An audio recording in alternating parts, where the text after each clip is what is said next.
To the war in the Middle East now. We now know that all 6 American soldiers that were killed in the Iranian drone strike in Kuwait have been named. The Pentagon has released photos of 4 of them. And the president says that more troops may die during Operation Epic Fury, but that we will avenge them. Wink News reporter Natalie Brand has more details from the White House. Defense Secretary Pete Hegseth said the U.S. will take all the time it needs as the U.S.-Israeli operation against Iran enters day 5. We have only just begun to hunt, dismantle, demoralize, destroy, and defeat their capabilities. The conflict appears to be expanding, with Turkey saying it shot down an Iranian missile headed toward the NATO members' airspace. And the Pentagon released video of a U.S. submarine sinking an Iranian naval vessel near Sri Lanka in the Indian Ocean. It's the first time a U.S. sub has sunk a ship with a torpedo since World War II. This is an incredible demonstration of America's global reach.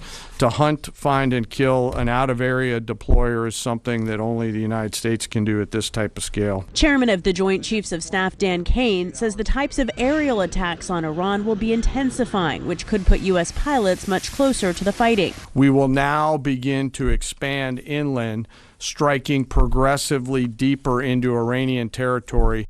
A new CBS News poll finds most Americans feel the Trump administration has not clearly explained the U.S. goals in the conflict with Iran. The administration accuses Iran of negotiating in bad faith and trying to buy time to rebuild its nuclear program. Once the president made a decision that negotiations were not going to work, that they were playing us on the negotiations, and that this was a threat that was untenable, the decision was made to strike them. The justification is ever changing. Democratic lawmakers also question the end game. Our generation of veterans, so many will bear the cost for as long as they are alive of the last Middle East regime change wars, the forever wars that so many of us served in. The Senate is expected to vote this afternoon on a war powers resolution, but it's not expected to pass. Meantime, the stock market opened stronger than expected this morning after a tough day yesterday. The Dow Jones Industrial Average dropped over 400 points. The S&P 500 fell 65 points, and the blue chip Dow had its worst day yesterday since April of last year, dropping by 1,200 points.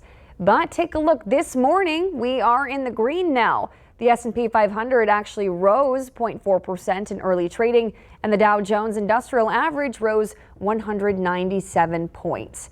Wake News reporter Brinkley Hill joins us now outside of the Wawa on Colonial Boulevard in Fort Myers. And how is the war in the Middle East impacting the economy, Brinkley? Drivers might notice that gas prices have skyrocketed. At the Wawa behind me, a gallon of gas currently costs $3.29. But earlier this year, Florida saw its lowest gas prices since 2021, the state average dipping under $3 before the conflict in the Middle East. Inflation from rising gas prices over the last few days is making investors weary of putting money into the stock market. You may notice the cost of everyday household items increase as well. Right now, suppliers are concerned on when the next shipment of gasoline will be and how much it's going to cost. The risk of rising costs is getting passed along to consumers because the conflict in the Middle East is threatening major oil supply routes like the Strait of Hormuz. That's where 20% of the world's oil supply travels through. Mark Jennings from AAA says even though there's no formal closure, the Strait of Hormuz is effectively closed due to safety issues. Very few ships are going through there. And so there's a lot of supply now just sitting on barges and not being used. And so the oil market is baking a lot of that uncertainty and concern into prices, which is why we're seeing oil prices rise. Wink News is going to continue to track the price of oil and keep you updated. From Fort Myers, Brinkley Hill, Wink News. All right, thank you.